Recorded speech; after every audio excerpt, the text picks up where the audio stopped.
Muy buenos días, muy buenas tardes y muy buenas noches. Dependiendo del lugar y hora en que usted nos esté sintonizando, obedece el saludo que les acabo de extender. Este es el Ministerio Promesa de Vida en Cristo Jesús para las Naciones, transmitiendo desde la ciudad de Bogotá a todas partes donde está llegando esta señal por el favor de Dios. Le damos a todos y cada uno de ustedes la bienvenida a esta transmisión de nuestro servicio del día de hoy, dándoles gracias de antemano por sintonizarnos, por tenernos a bien, por darle clic a la campanita para hacer más extensivo este mensaje, que llegue a más personas. Aproveche usted para enviarle a sus amigos, a sus relacionados, a las personas a las que quiere alcanzar con este sencillo mensaje del poderoso Evangelio de Cristo Jesús por este medio. En estos tiempos es muy fácil compartir de la preciosa palabra del Señor utilizando todos estos medios tecnológicos que tenemos por el favor de Dios, como lo decía anteriormente. En la mañana de hoy queremos compartir con ustedes la preciosa palabra del Señor. Y le he puesto como título a esta enseñanza: ¿qué hago para crecer en Dios? El crecimiento de las personas, de las plantas, de todos los seres animados es una preocupación de todas y cada una de las personas. De hecho, cuando somos niños nos preocupamos porque nuestros hijos crezcan. Inclusive desde el vientre de la madre, el médico está monitoreando todo el tiempo el crecimiento de ese feto, y en la medida que él va aumentando su tamaño y su peso, por supuesto, nos damos cuenta que la persona está funcionando bien. ¿Y por qué lo hacemos? A fin de que las personas cumplan todas y cada una de las etapas del desarrollo de una manera satisfactoria.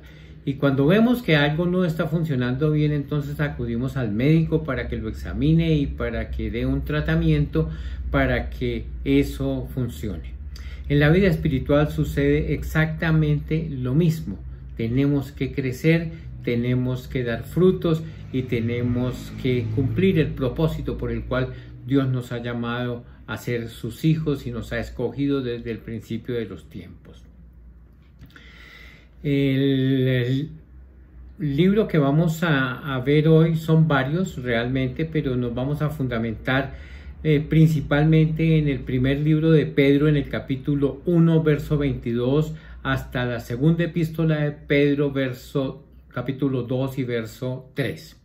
Dice de la siguiente manera: puesto que en obediencia a la verdad habéis purificado vuestras almas para un amor sincero de hermanos, amaos unos a otros entrañablemente, de corazón puro, pues habéis nacido de nuevo, no de una simiente corruptible, sino de una que es incorruptible, es decir, mediante la palabra de Dios que vive y permanece. Porque toda carne es como la hierba, y toda su gloria como la flor de la hierba. Sécase la hierba, cáese la flor, mas la palabra del Señor permanece para siempre. Y esta es la palabra que os fue predicada. Por tanto, desechando toda malicia y todo engaño e hipocresías, envidias y toda difamación, desead como niños recién nacidos la leche pura de la palabra, para que por ella crezcáis para salvación, si es que habéis probado la benignidad de Dios. Amén. El apóstol Pedro aquí nos está diciendo y dándonos las claves de cómo se obtiene ese crecimiento del cual estamos hoy interesados en compartir. Si le pidiéramos a la iglesia presente y le pidiéramos a usted que está a través de la red que nos manifestara si ha llegado a la plena madurez del conocimiento del Señor, estoy totalmente seguro que ni la iglesia presente ni las personas que se están conectando se atreverían a indicarnos con su mano levantada o poniéndose de pie que ya han logrado la plena madurez en Cristo Jesús. ¿Y por qué no lo harían? Porque en realidad la vida cristiana está llamada a ser una vida en constante crecimiento hasta que lleguemos a la presencia del Señor. Así que comenzando por quien les habla y siguiendo por cada uno de ustedes, podemos afirmar sin temor a equivocarnos que aquí nadie lo ha logrado. Cuando el apóstol Pablo escribe a los filipenses en el capítulo 3, versos 12 y 14, les dice: no que ya lo haya alcanzado o que ya haya llegado a ser perfecto, sino que sigo adelante a fin de poder alcanzar aquello para lo cual también fui alcanzado por Cristo Jesús. Hermanos, yo mismo no considero haberlo alcanzado, pero una cosa hago, olvidando lo que queda atrás y extendiéndome hacia lo que está adelante, prosigo hacia la meta para obtener el premio del supremo llamamiento de Dios en Cristo Jesús. Decimos que la vida cristiana es una carrera que termina con la muerte y ningún cristiano puede darse el lujo de dejar de correrla hasta que llegue a la meta final. Muchos cristianos han llegado a experimentar en sus vidas algo conocido como el fatalismo. Nunca lo confunda con la creencia en la soberanía de Dios. Lo que va a pasar sin tener en cuenta lo que yo haga, eso es fatalismo, va a suceder. Es decir, creen que están condenados a la mediocridad. Esto es, quedarse estancados donde están espiritualmente hablando. Se dicen a ellos mismos, tal vez otros creyentes viven mejor que yo, o recibieron una clase diferente a la mía, o no tuvieron una vida tan pecaminosa como la que yo viví antes de conocer al Señor Jesús. Mi caso es diferente. Yo ya llegué a donde iba. Yo estoy condenado a ser un bonsái, un enano espiritual. No vale la pena hacer más intentos o esforzarme más para lograrlo, porque esto me correspondió a mí y haga lo que yo haga, esto no va a cambiar. Eso se llama fatalismo. Aunque no todos lo expresan de esa manera, sí es la forma como asumen su vida cristiana. Estos creyentes asumen su vida cristiana basados en sus experiencias anteriores y no en lo que dice Dios, que es nuestra vida en Cristo. Algunos me dicen: pastor, es que yo ya lo he intentado todo y fracasé. ¿Para qué lo vuelvo a intentar si va a suceder exactamente lo mismo?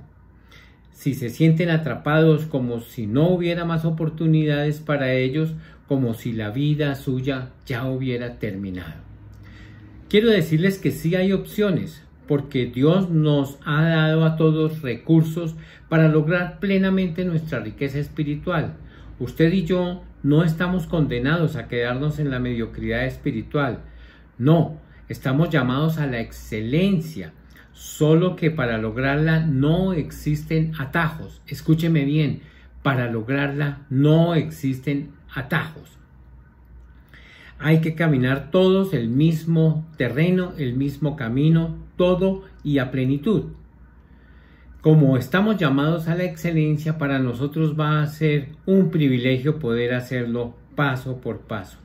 No hay ninguna experiencia mística o espiritual que usted pueda experimentar para llegar al pleno conocimiento de Dios. Usted tiene que tomarse la molestia de estudiar concienzudamente la preciosa palabra de Dios.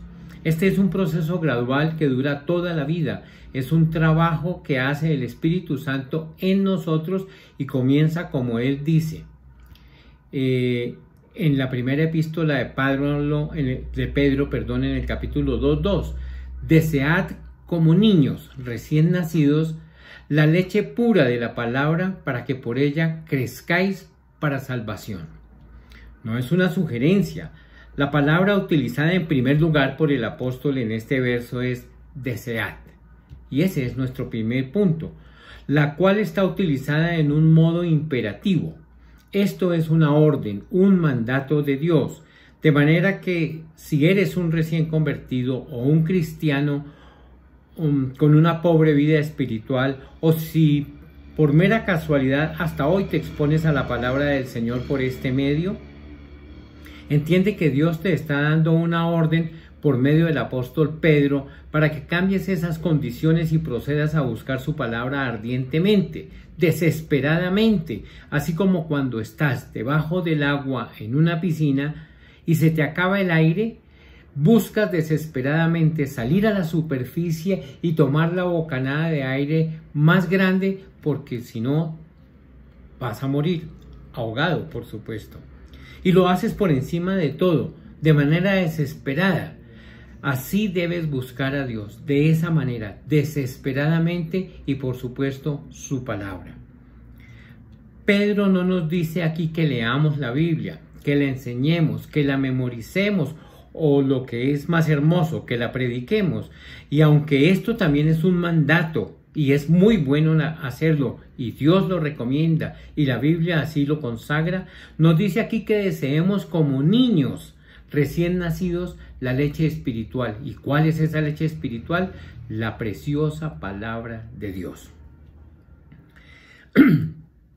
Debemos desearla fervientemente. Se dice que los niños recién nacidos tienen un desorden obsesivo compulsivo por la leche materna.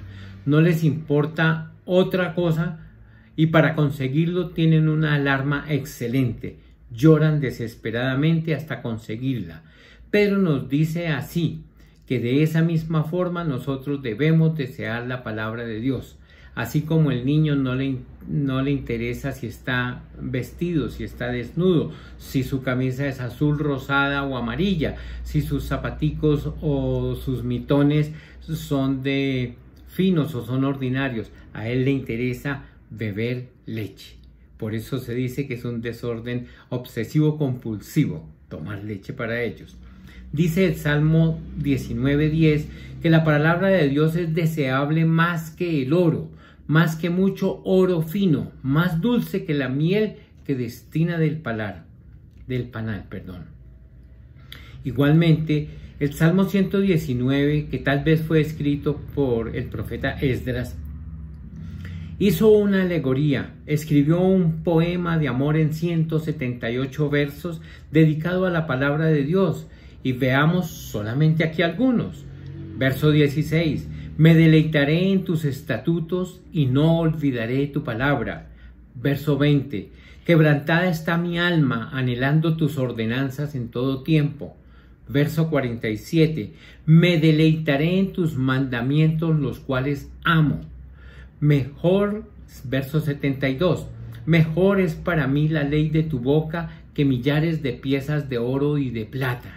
¡Wow! Gloria a Dios. Verso 97. Cuánto amo tu ley, todo el día es ella mi meditación. Verso 131. Abrí mi boca y suspiré, porque anhelaba tus mandamientos. Verso 162. Me regocijo en tu palabra como quien halla un gran botín.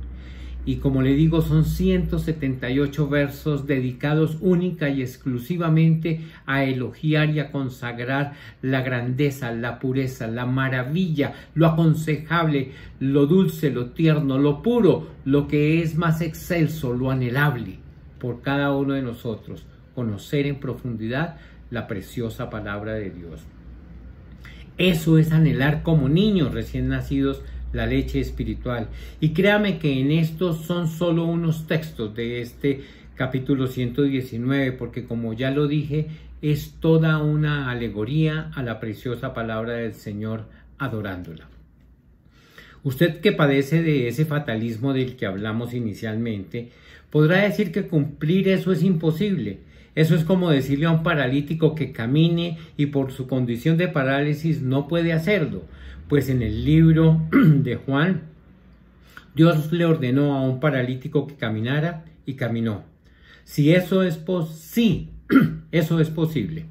Yo pude verlo en la iglesia donde yo me congregaba antes. Acababa de predicar la preciosa palabra del Señor y el grupo de adoración quedó adorando. Yo me fui ya a mi oficina para descansar. Y los muchachos llegaron a la oficina y me dijeron: pastor, venga porque Dios se va a glorificar. Después de la palabra que usted ha predicado, hay una persona que necesita y que va a ser sanada. Yo salí maravillado. Habíamos 5 pastores en esa iglesia. Yo dije, yo no sé quién va a hacer el milagro, pero yo no me lo quiero perder. Y sí, efectivamente yo salí y había un hombre en silla de ruedas frente a la plataforma. Fue así como los muchachos adoraban y se acercó a mí Carolina Hueso en esa época y me dijo, nos corresponde a nosotros, pastor. Y yo estaba que me desplomaba en ese mismo instante. La iglesia estaba todavía llena y empezamos a orar con ella cuando, sí Señor, profetizamos y fuimos parando al individuo y el individuo se paró, caminó, subió sobre la plataforma y volvió a bajar. Después nos habíamos enterado que él había atentado contra su vida y eso había ocasionado su parálisis, la cual Dios había sanado por la fe que estábamos imprimiéndole. Y estos muchachos daban gloria a Dios y fue la primera vez que yo vi que yo tenía un don como esos. ¿Cómo decirle a un paralítico que camine? Eso lo llena a uno de temor, porque uno no sabe lo que está sucediendo. Pero estos muchachos creyeron y yo también creí, aunque mis piernas, quiero confesárselos hoy, temblaban de solamente pensar que no, qué tal que no suceda nada. Pues si no sucede nada, el que queda mal es Dios, definitivamente. Porque Dios dice que nosotros debemos hacer, que cosas más grandes que las que Él hizo, nosotros podíamos hacerla, y fue lo que yo recordé. Y lo dije, Dios, tú dijiste que cosas más grandes que las que tú habías hecho, yo podía hacerlas. Y fue así como me atreví, y ciertamente en compañía de Carolina, este hombre caminó. Decía San Agustín, concédeme lo que mandas, pero mándame lo que quieras. No te quedes paralizado donde estás, porque con la anuencia del Espíritu Santo lo vas a conseguir. Todo lo que Dios te ha prometido, amparado en sus promesas, sigue corriendo desesperadamente para conseguirlas. Confiésale al Señor y dile que no tienes mucho apetito para buscar su palabra, pero te pido que abras los ojos míos para ver las maravillas de tu ley. Llévame a anhelar más que el oro y más que la plata, tu preciosa palabra. Confiesa tu falta de deseo y pídele que ponga en ti el deseo y comienza proactivamente a leerla. En segundo lugar, Pedro no solo se limita a exhortarnos a desear fervientemente la palabra de Dios, pues al relacionar los versos 22 y 23 del capítulo 1 con el del capítulo 2, encontramos la conexión que hay entre ellos de la siguiente manera. Recordemos lo que dicen los versos mencionados. 22. Ahora que se han purificado obedeciendo a la verdad y tienen un amor sincero por sus hermanos, ámense de todo corazón los unos a los otros, pues ustedes han nacido de nuevo, no de simiente perecedera, sino de simiente imperecedera, mediante la palabra de Dios que vive y permanece. Otras versiones dicen que de simiente corruptible e incorruptible. Y comienza conectando el capítulo 2 diciendo, por tanto, quiere decir, con base en lo leído anteriormente, desechando toda malicia y todo engaño e hipocresías, envidias y toda difamación. Quiere decir esto que están conectados estos dos versos. No los podemos, estos dos capítulos, quiero decir, no los podemos desconectar. Terminó el capítulo 1, no, aquí continúa y está dando la instrucción. ¿Qué es lo que tenemos que hacer? Pablo dice que nuestros corazones fueron purificados, esto es, libertados de la esclavitud, de la ley del pecado y por supuesto de la muerte. Es por el poder de la palabra de Dios que nos permite amarnos los hermanos unos a otros y es lo que nos ha purificado, dice Pablo en la carta que le remitió a Santiago en el capítulo 1 y verso 18. En el ejercicio de su voluntad, Él nos hizo nacer por la palabra de verdad para que fuéramos las primicias de sus criaturas. Aquí lo que dice es que el nuevo nacimiento se produce por medio de la palabra de verdad. Por tanto, ahora debemos alimentarnos de ella para crecer, sustentarnos y, por supuesto, fortalecernos, alcanzar esas promesas que Dios nos ha hecho. La palabra de Dios está vigente, es viva hoy. Dice el remitente a la carta de los Hebreos, capítulo 4 y verso 12, porque la palabra de Dios es viva y eficaz y más cortante que cualquier espada de dos filos. Penetra hasta la división del alma y del espíritu, de las coyunturas y los tuétanos, y discierne los pensamientos y las intenciones del corazón.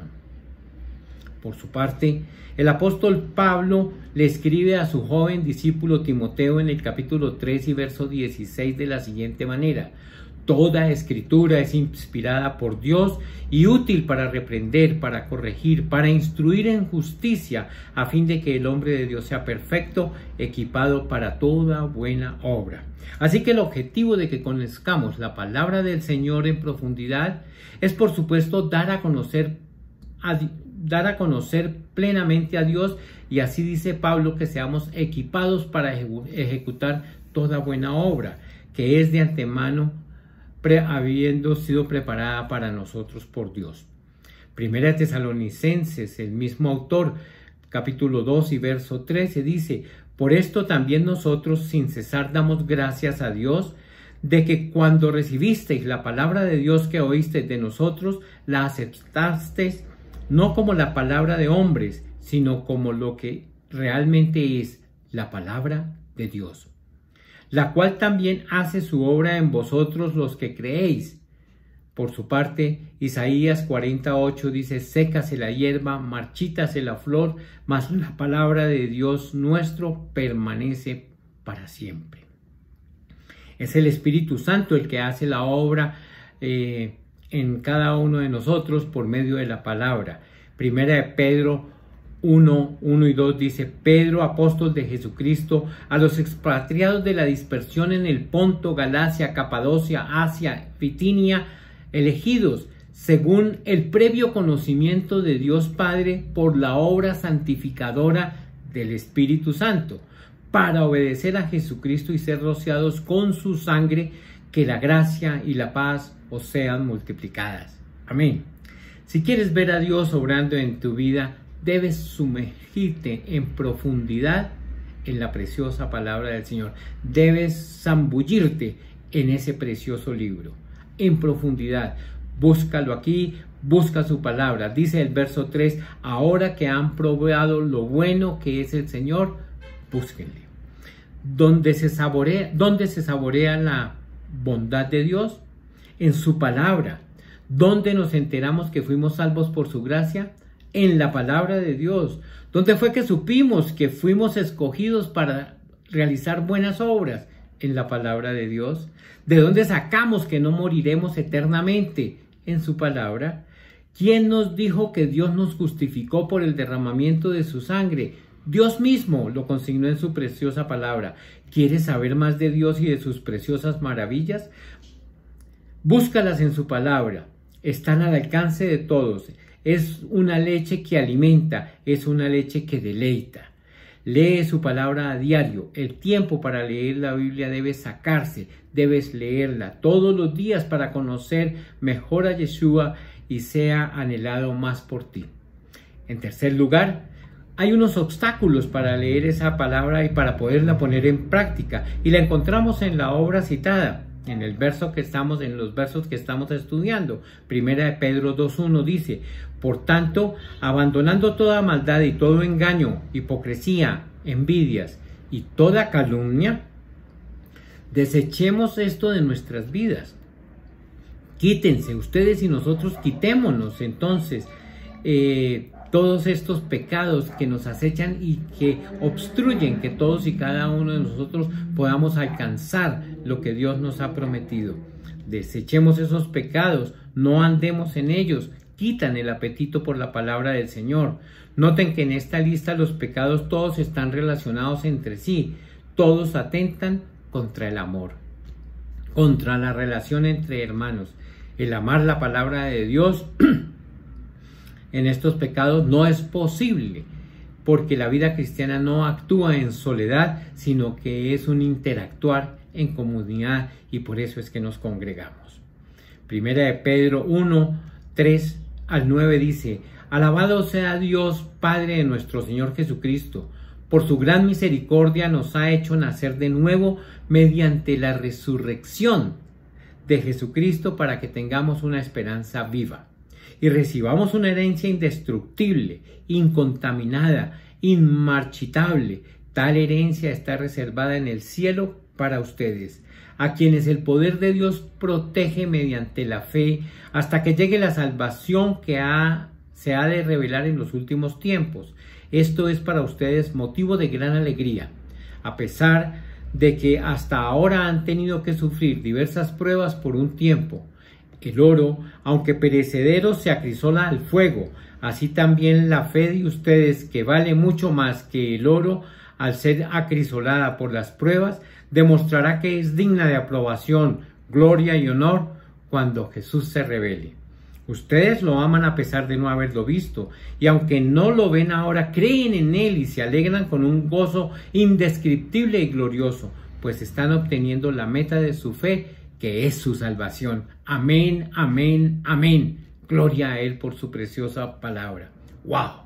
¡Qué pasaje tan extraordinario! Experimentemos, hermanos, entonces ese gozo inefable de que habla Pedro aquí. La envidia nos ahoga, nos impide desear la leche espiritual de que habla Pedro más adelante. Y en cuarto y último lugar, ¿cuál será el resultado de luchar en contra de los pecados mencionados anteriormente? La respuesta la encontramos en el verso 2b.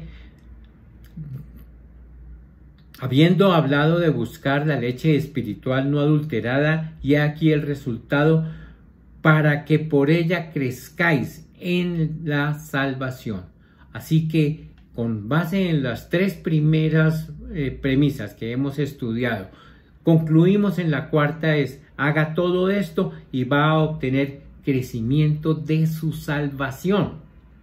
El resultado de la observancia y aplicación de nuestras vidas de la preciosa palabra de Dios tiene como objeto y resultado el crecimiento de nuestra salvación para el pleno desarrollo del creyente. El propósito por el cual nos escogió Dios fue formarnos a la imagen de Cristo para llegar a la estatura del varón perfecto. Primera de Corintios 3:18 dice: pero nosotros todos, con el rostro descubierto, contemplando, tengan en cuenta esa palabra, contemplando como en un espejo la gloria del Señor, estamos siendo transformados en la misma imagen de gloria en gloria por el Señor en el Espíritu. Imitando a Cristo llegarás a su altura, llegarás a ser igual que Él, porque dice el viejo adagio: nos convertimos en lo que admiramos. Es por eso que las personas imitan a sus artistas, se visten igual, compran en las mismas tiendas, comen y beben de lo mismo, porque quieren emularlo, quieren ser como ellos. Nosotros queremos ser como Cristo. Y la mejor forma para nosotros lograrlo es comer, dormir, vivir, imitarlo en todas las cosas. ¿Y dónde lo sabemos? En la preciosa palabra del Señor. ¿Y dónde vemos la gloria de Yeshua? En el Evangelio, donde brilla su gloria. No podemos dejar de estudiar la palabra de Dios para lograrlo. Veamos y estudiemos, y en todos los pasajes que nosotros podamos estar revisando, veamos la manifestación gloriosa del Señor Jesucristo en toda su espectáculo. Dice la palabra del Señor: en el principio creó Dios los cielos y la tierra, y los cielos estaban desordenados y vacíos, pero la palabra que se traduce inicialmente es Elohim, y ese es el Dios plural. Nosotros vemos desde el principio hasta el final del libro la grandeza y la persona del Señor Jesucristo. En el Edén estaba el árbol del conocimiento del bien y del mal, pero también estaba el árbol de la vida, la personificación misma del Señor Jesús, y así lo encontramos en todas partes. Amados, hoy hemos llegado nuevamente al final de esta corta enseñanza, pero nosotros tenemos que darnos cuenta de algo. Ha comenzado un mes que la gente se disipa mucho. Ha comenzado un mes en donde hasta las canciones cantan. Llegó diciembre con su alegría y resulta que no hay cosa que más disipe al cristiano que todas estas celebraciones. Usted, mi hermano, puede participar en estas celebraciones compartiendo de la grandeza de la persona. No importa si usted celebra o ya no la Navidad, porque lo habíamos dicho que no es en este tiempo en donde el Señor Jesús nació, pero sí lo que queremos ver es que hoy en este tiempo la gente se abre mucho a las cosas de Dios y es nuestra mejor oportunidad para compartir de este sencillo mensaje del poderoso evangelio que hay en Cristo Jesús. Hoy les invitamos a leer la Biblia, leámosla con devoción, leámosla con fervor, anhelemos como el niño anhela la leche de su mamá, porque es la leche espiritual en donde vamos a encontrar la revelación de Cristo Jesús. Cierre sus ojos ahí donde está y confiese que usted ha padecido de fatalismo, que usted está padeciendo enanismo espiritual, que usted no ha crecido. Reconozca la razón por la cual no lo ha hecho, la devoción por la palabra del Señor, el estudio diario de la palabra del Señor no lo ha tenido. Y esa es una de las razones, si no la más importante, una de las más importantes. Exponerse a la preciosa palabra del Señor es todo lo que el Señor nos dice. Conoceréis la verdad y la verdad los hará libres. Padre, yo te doy gracias por todas y cada una de las personas que están viendo este mensaje en vivo y por los que lo verán después en diferido. Yo te pido que tu Santo Espíritu esté redarguyéndoles a los que no te conocen de pecado, de justicia y de juicio, y ellos tengan la oportunidad de darte una oportunidad a ti para que te reveles a sus vidas. Yo pido en el nombre de Cristo Jesús que todas las personas que se expongan a esta enseñanza, que va a llegar por la voluntad de muchas personas, porque está a un clic de compartirlas con otras personas que necesitan escuchar este sencillo mensaje del poderoso evangelio de Cristo Jesús para revelación, para ver la gloria de nuestro Dios, lo hagan. Yo declaro que el Señor perdona nuestros pecados porque así lo enseña la preciosa palabra del Señor y nos hace caminar a otras esferas superiores. Padre, ayúdanos, levántanos, ministranos y permite que en estas festividades podamos compartir la palabra del Señor con la alegría, con la devoción, con el conocimiento sacado de la preciosa palabra del Señor, contestando todas las preguntas que se nos puedan hacer de una manera contundente, eficaz y cierta para la honra y la gloria tuya. En el nombre de Cristo Jesús. Bendiciones, iglesia, los amamos. Feliz, feliz día de reposo. Amén